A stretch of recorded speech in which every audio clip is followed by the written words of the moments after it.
across the board. The Browns, Cowboys, Raiders, Eagles, and the Jets received an A-.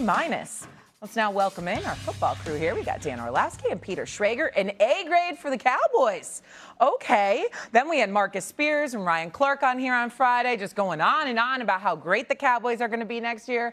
And so here we go. We're doing it. Get your screenshots ready. Are the Cowboys now Super Bowl contenders? Schrager. Hello, Shay. I believe they're in the conversation. They're in the conversation, Stephen A. Don't be giggling here. They're in the conversation. They added defense, defense, defense. And what were they away from last year? Defense, defense, defense. They checked the box. I think Caleb Downs is an immediate day one game changer. Malachi Lawrence will be as well. And then they got a linebacker and a corner with their 3 of their next 4 picks. I'll tell you, I don't think the offense was the problem, and they addressed the defense. And Stephen A., you're going to love this guy. Christian Parker, their new defensive coordinator, is 34 years old, is a firebrand. He comes from the Eagles, who were the rivals, and he had a big say in some of these defensive picks. The NFC is wide open. It's not just the Seahawks and the Rams. Yeah, they're in the contender conversation. Yes, with an asterisk, okay? I disagree that the NFC is wide open. This is a conference that it's the Rams conference to lose, in my opinion. What about the Seahawks? Seahawks lost a lot of talent in free agency. I totally believe, and an offensive coordinator who's a head coach now. So I want to see how that transition goes, but I believe that it's the Rams kind of the conference to lose. But also saying, yes, I think Dallas is so improved. I think it's a top 3rd defense in the NFL immediately because Jalen Thompson addition, some of the draft picks. Remember the trade for Rashawn Gary. So this is a much improved defense. That's all it needs. Well, what's the future of George Pickens is like the still asterisk for me. Because I don't know. I got a point. I got a point. I'm interjected there because I got to ask you a question. You know, like you're sitting up there and you're talking about the Rams are the favorite. Listen, I love the Rams. I think they can win it all. But you got them as the favorites over Seattle. Am I hearing you correctly? Yes. Because Seattle lost. Why? Seattle lost their offensive coordinator who got a job as a head coach because he was so good. Okay. And they lost a lot of defensive talent. I think they lost 3 or 4 starters from that defense. Fully expect them to be a very good football team. I thought the Rams were just as good last year. The ball didn't bounce their way or they didn't make a play in 2 different situations, but that's why. Okay. Well, let me say this. Couple of things, Shay. Number one, I was going to troll Dan Orlovsky about his suit. It's one of the best suits I've seen him wear, and he ruined it because he has no tie on. But I have to apologize because the tie that he had that would match with that suit, I stole it from him and I still have it. So I have your tie. I just want you to know that, right? So that's my bad. It would have worked for that suit. Let me say this to you. Let me say this to you. I'm laughing at this question, Peter Schrager. Hello. I'm laughing at this, okay, about the Cowboys being contenders because, listen, y'all are supposed to be my boys. Peter, you're new to this, but I love you, my brother. I love you, so you're part of the family. Here's the deal. Dan Orlovsky should know this. Shay's been around me long enough to know this. Everybody else knows this. Why do y'all evaluate the Dallas Cowboys on their talent? They always have talent. They always have talent that could be in the mix. But last year was an aberration, no doubt. But I'm saying for the most part, over the last decade, the vast majority of years, they've had the talent.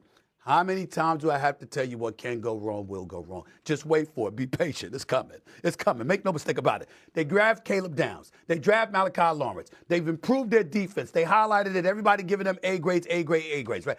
What contaminates the situation? What Dan Orlovsky just brought up at the tail end of his soliloquy. It's the whole situation involving George Pickens. Yeah, you franchised him. Yeah, you're going to sign that deal. Was it $28 million, Mr. Schrager? I believe that it is, all right? It's about $28 million, right? Here's the problem with that. That brother going to go on out in that field. Is he going to make football decisions or he going to make business decisions? Because he's trying to get the long-term deal. He's trying to position himself to make sure he get the. You got receivers out here getting $100 to $120 million guaranteed. He had 28. That's it. Damn near 90 million short of the guaranteed dollars that he was seeking. I believe I'm right about that number. So my point to you is this. It's more along the same lines. No matter what they do good in terms of getting the right personnel in the mix, they do stuff that gets in their way, that messes with their locker room, that creates headlines, that keeps the buzz going. But when it comes to football decisions on Sunday or Mondays or Thursdays, the bottom line is they get in their own way, and they've already done that. I can say that because we've seen it repeatedly happen to them year after year after year. Okay. Are we going to deny that that's plausible now? Come on, y'all. It's the Cowboys. Just be patient. Wait for it. It's coming. Okay, the question, the operative term here was Super Bowl. I didn't hear any of you really mention it. Peter hinted at it. You obviously do not think they're Super Bowl contenders, correct? Yes Of course not. Not. Of course not. Super Bowl contenders. I think that they will be Super Bowl contenders, yes. I'd be surprised if they make it, but they're contenders, yes. Contenders. Absolutely. Okay, there we go. That's what we Oh, Lord. And he leaned into the camera and said that. Okay. The room is throwing around guesses. The Lions drafted Barry Sanders with the 3rd pick in 1989. He's one of the greatest players of all time. Since then, there have been 9 running backs taken in the top 3. Of those, which one had the most rushing yards in any season with the team that drafted him? So, for example, Saquon Barkley last year in Philadelphia would not count. So the names that we're tossing around are Reggie Bush with the Saints, Ronnie Brown with the Dolphins, Saquon with the Giants. But I'm going to go way off the board here and tell me, Cleveland, I might be crazy. I want to say Trent Richardson did have one really good season with the Browns. I'm saying Trent Richardson, Cleveland Browns is my pick. There's one guy you're forgetting, and you may be forgetting. I think you probably worked with him, if I'm not mistaken. And he's one of the great running backs of all time. Well, Damian Tomlinson was a top 3 pick? No, but Marshall Faulk was. Marshall Faulk ran for 1,319 yards in 98 with the Colts.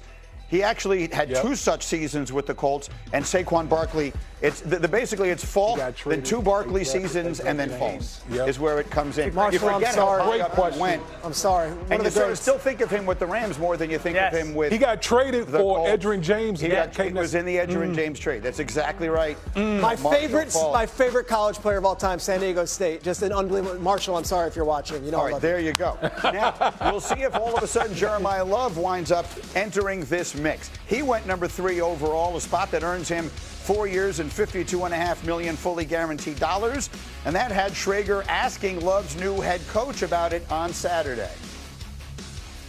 I'm not sure if you watch a lot of Get Up and NFL Live, but we had many debates about the value of taking a running back 3rd overall with the value in free agency and, of course, the salary cap. Did those conversations come up at all as far as the position and the value you can get with other positions that are at premium prices? Yeah, we had those conversations, but, you know, like I said, I mean, we wanted to take who we thought was the best player at that spot, you know, and it was a consensus for us to take this guy because, again, you know, we know the player, and then you pair that with the person, and the position really didn't matter to us at that point.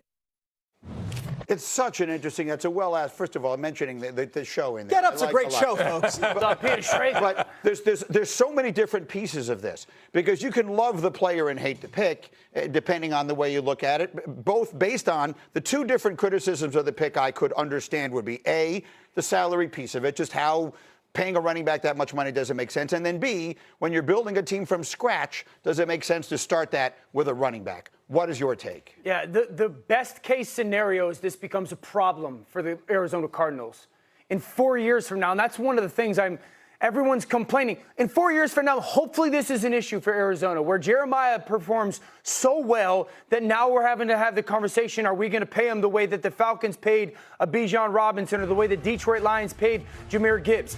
That's going to be a good problem. When was the last time Arizona had a player that they drafted that was so good that they had to pay him top of the market value? I think maybe Budda Baker is the guy that comes to mind, who's been one of the best safeties in football. And so everyone can continue to complain about this pick and point. We all know that in an ideal draft and or world, this is not the pick for a team that is in rebuild mode.